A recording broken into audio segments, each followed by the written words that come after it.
ونستعينه ونستغفره ونعوذ بالله من شرور أنفسنا ومن سيئات أعمالنا من يهده الله فلا مضل له ومن يضلله فلا هادي له وأشهد أن لا إله إلا الله وحده لا شريك له وأشهد أن محمدا عبده ورسوله أما بعد فإن خير الحديث كتاب الله وخير الهدي هدي محمد صلى الله عليه وسلم وشر الأمور محدثاتها وكل محدثة بدعة وكل بدعة ضلالة وكل ضلالة في النار. اللهم صل على محمد وعلى آل محمد كما صليت على إبراهيم وعلى آل إبراهيم إنك حميد مجيد. اللهم بارك على محمد وعلى آل محمد كما باركت على إبراهيم وعلى آل إبراهيم إنك حميد مجيد. قال الله تبارك وتعالى في كلامه المجيد: فأعوذ بالله السميع العليم من الشيطان الرجيم من همزه ونفخه ونفسه. يا أيها الذين آمنوا اتقوا الله حق تقاته ولا تموتن إلا وأنتم مسلمون.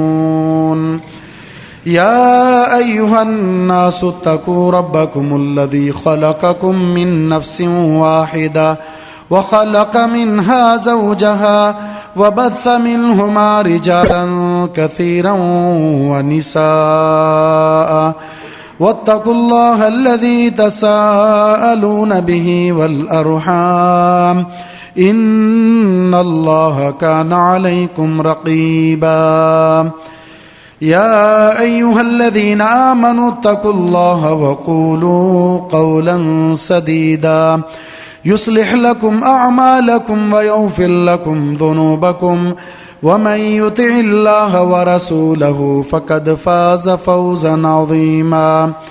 رب اشرح لي صدري ويسر لي أمري واحلل عقدة من لساني يفقهوا قولي. اللهم انفعنا بما علمتنا وعلمنا ما ينفعنا وزدنا علما. وقال تعالى في مقام آخر: والذين يؤذون المؤمنين والمؤمنات بغير ما اكتسبوا فقد احتملوا بهتانا وإثما مبينا. وقال النبي صلى الله عليه وسلم: من زار زار الله عليه ومن شاق شاق الله عليه.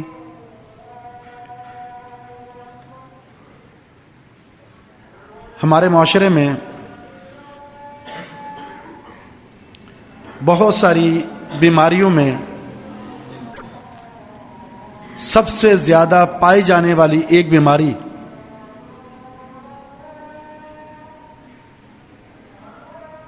جس سے کوئی بچا ہوا نہیں ہے اور وہ ہے ایذا رسانی، کسی کو تکلیف پہنچانا.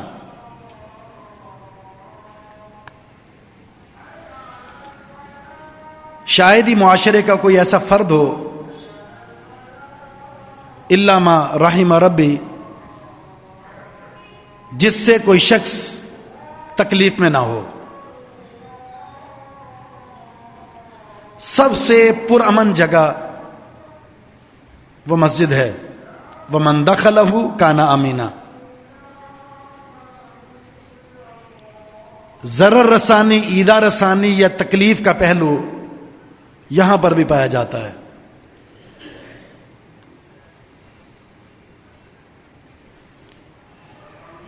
تو یہ بیماری کیا ہے؟ شرعی ہدایات اس حوالے سے کیا ہیں؟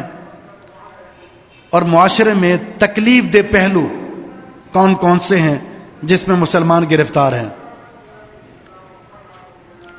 وہ تکلیف مالی اعتبار سے ہے، وہ تکلیف جسمانی اعتبار سے ہے، یا وہ تکلیف مانوی اعتبار سے ہے۔ تکلیف کی کوئی بھی صورت، پیارے پیغمبر علیہ الصلوۃ والسلام نے اپنی ایک چھوٹی سی حدیث میں فرمایا، لا ضرر ولا ضرار، نہ اپنے آپ کو تکلیف دیں نہ کسی اور کو تکلیف دیں۔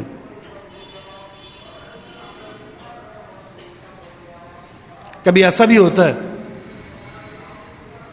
کچھ افراد ٹارگٹ کر کے تکلیف دے رہے ہوتے ہیں، اپنے مسلمان بھائی کو تکلیف میں دیکھ کر خوش ہو رہے ہوتے ہیں، اس مسلمان بھائی کی مزید مصیبت اور تکلیف میں مبتلا ہونا راحت کا سبب سمجھتے ہیں۔ اور کچھ مسلمان ایسے ہیں جن کا ارادہ تکلیف دینے کا نہیں ہوتا، لیکن ان کی طرز زندگی سے، طرز کلام سے دوسرے تکلیف میں مبتلا ہوتے ہیں۔ حتیٰ کہ شریعت نے یہاں تک روک دیا ہے، اگر آپ کی عبادت کسی کے لیے تکلیف کا سبب بن رہی ہے تو وہ تکلیف ناجائز ہونے کی وجہ سے وہ عبادت بھی اللہ رب العزت کیا پسندیدہ نہیں ہو سکتی۔ جی ہاں، عبادت سے بھی کسی کو تکلیف پہنچ سکتی ہے۔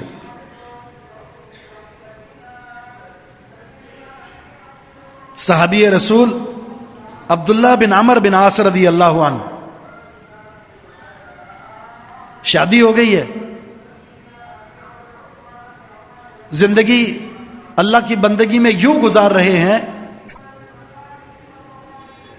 کہ رات کو پوری رات قیام ہے اور دن کو روزہ ہے۔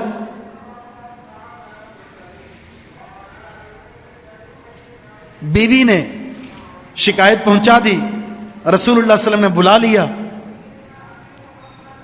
تو نبی علیہ الصلوۃ والسلام نے کیا فرمایا؟ ان لعینک علیک حقا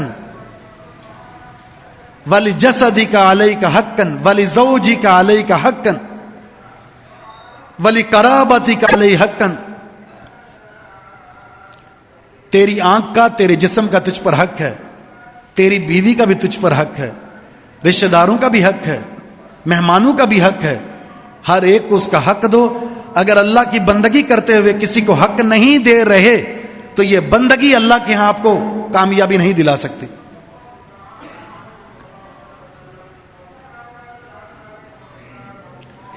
تو بندگی کے ذریعے بھی اگر تکلیف کسی کو پہنچ رہی ہے اور اس سے یقیناً آپ کا کسی کو تکلیف دینے کا کوئی ارادہ نہیں ہے، لیکن تکلیف پہنچ رہی ہے، کسی کی حق تلفی ہو رہی ہے، ناجائز ہے یہ عبادت۔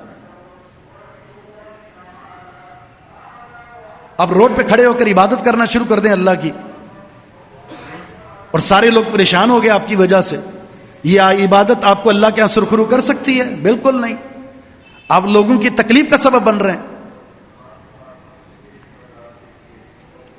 تو تکلیف مالی ہے، جسمانی ہے، مانوی ہے، جان بوجھ کر دے رہے ہیں یا انجانے میں دے رہے ہیں، مسلمان کے لیے قطعاً یہ جائز نہیں ہے کہ وہ کسی کو پریشان کرے۔ حتیٰ کہ حدیث میں آتا ہے ایک مسلمان اپنے سگے بھائی کی طرف اسلحے سے اگر اشارہ کرتا ہے، حالانکہ سگے بھائی کا مطلب ہے سامنے سگا بھائی ہے، اس کو مارنے کا ارادہ نہیں ہے، صرف مذاق کر رہا ہے، تفریح کر رہا ہے، لیکن یہ چیز اسلحے سے اشارہ کرنا تکلیف کا سبب ہے۔ چاہے آپ مذاق کے طور پر کر رہے ہیں، فلیس منا، اس کا ہم سے تعلق نہیں ہے۔ سگے بھائی کو بھی تکلیف دے رہے ہیں آپ، چاہے وہ مذاقاً دے رہے ہیں، تو یہ بھی پیارے پیغمبر علیہ الصلوۃ والسلام نے گناہ میں شمار کیا ہے، فلیس منا کہہ کر۔